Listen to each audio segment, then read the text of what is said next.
Hey there, it's Miss Kristina over in Maker Exchange at the Corona Public Library, bringing you episode 6 of video editing.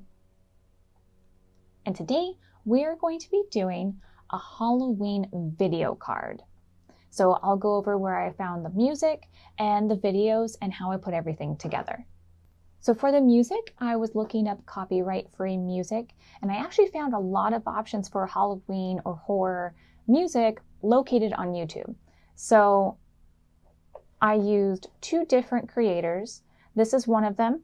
And then down below, through all of the songs that they have, is where you have the instructions for giving credit as they have requested.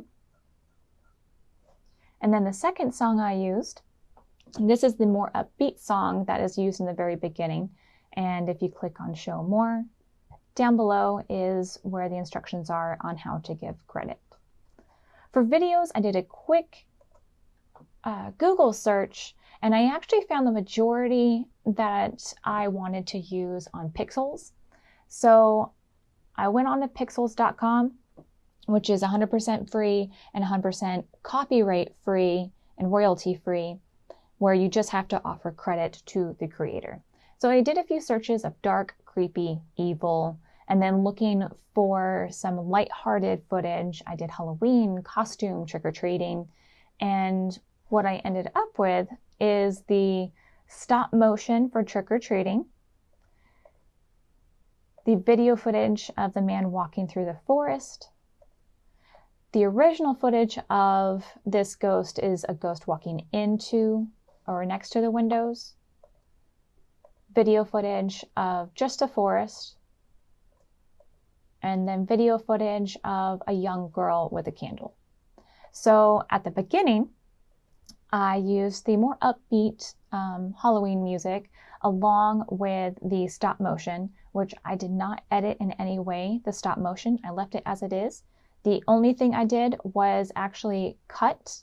So I used the scissors and then the duplicate button to extend the very end so that it would match the music. Then using the epic sound effect that I had previously had, I went into the man walking through the forest. This was already black and white. The only difference I made was I actually cut out a few frames so that you don't see him just walking, he just appears. And then again, I cut out a few frames so that you don't see him walking, which is a little surprising and very commonly found in horror films. I also, you can see down below that there are sounds. This is a sound of him walking, and I silenced that so we could focus on the trailer music.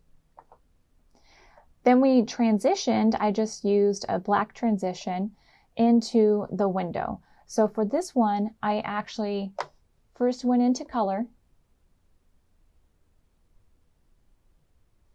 and then we have a few black and white preset options.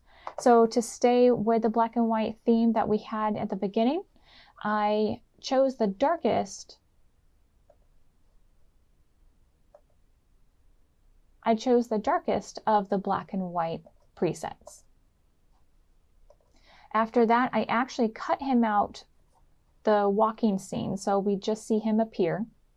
And the first few seconds we don't see him, so I actually cut that and duplicated it as I did with the trick or treat stop motion, so we can see the window for a little bit longer throughout the sound effect, and then suddenly he appears. I chose not to use a transition and went straight into the forest, where I cut out a few frames so it just skips ahead. And I also went over to color and I chose SL Noir 1 to maintain the black and white theme. And then as you can see, I also did not keep it consistently. I did that on purpose.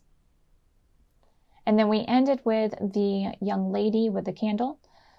As you can see down here, we see a lot of black space, and then we see a vertical shot.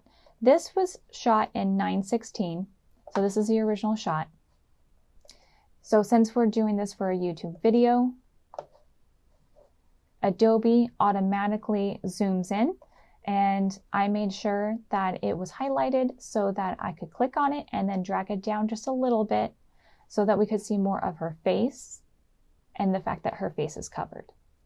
And then the next thing that I did was actually remove the scene from her blowing out the candle so that the candle appears to have just blown out itself.